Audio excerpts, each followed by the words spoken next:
Today we're going to read a book by one of my favorite author illustrators. His name is Eric Carle. We've read several of his books already this year, and we're going to read 2 more this week. The one that we're going to read is called The Tiny Seed. Now, we learned that a seed is a part of a flower. It's the part that goes in the soil, and the roots grow from the seed, and it all starts there. All right.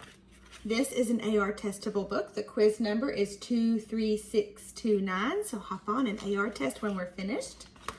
The title page is The Tiny Seed. It is autumn. A strong wind is blowing.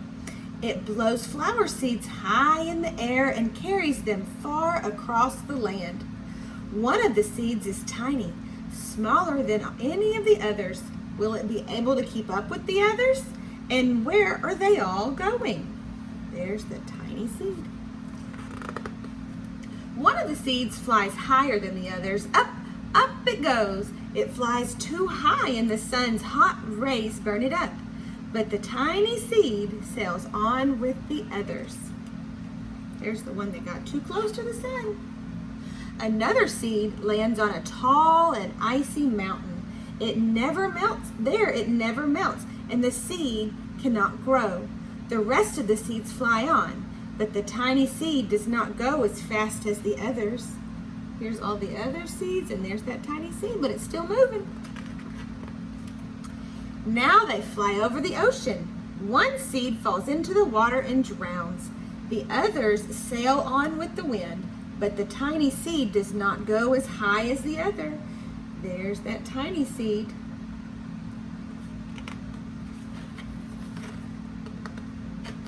One seed drifts down onto the desert.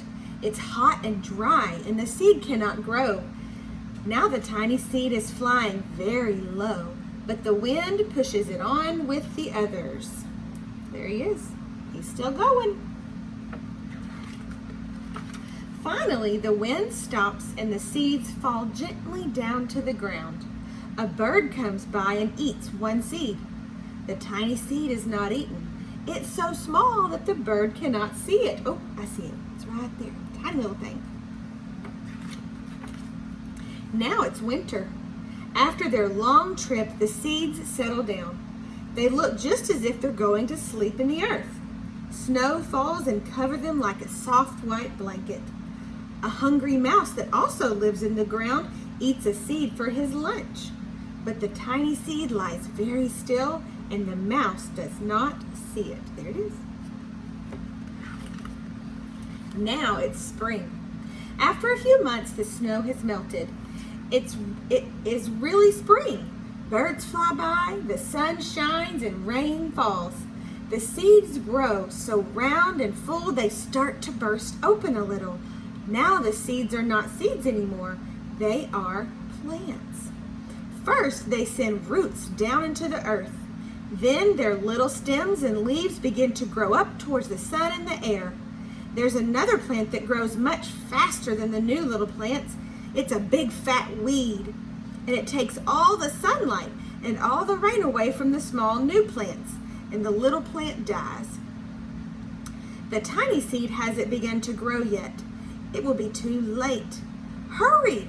But finally, it too starts to grow into a plant. The warm weather also brings the children out to play. They too have been waiting for the sun in springtime. One child doesn't see the plants as he runs along. Oh, he breaks one.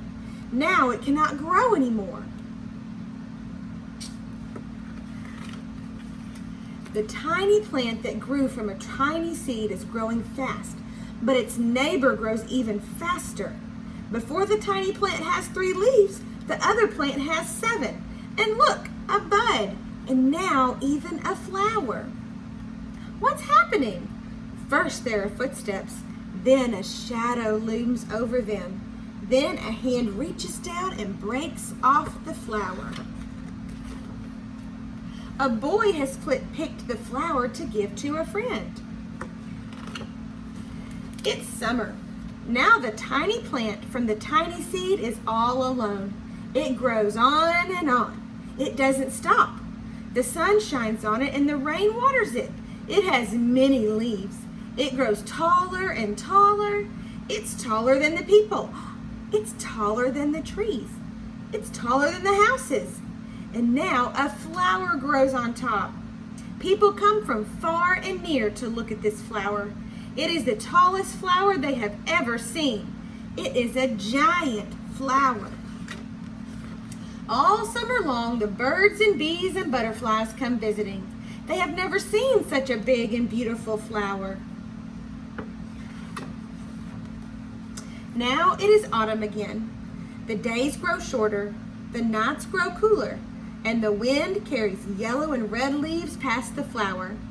Some petals drop from the giant flower and they sail along with the big bright leaves over the land and down to the ground. The wind blows harder. The flower has lost almost all of its petals. It sways and bends away from the wind, but the wind grows stronger and shakes the flowers. Once more, the wind shakes the flower, and this time the flower's seed pod opens. Out comes many tiny seeds that quickly sail far away in the wind.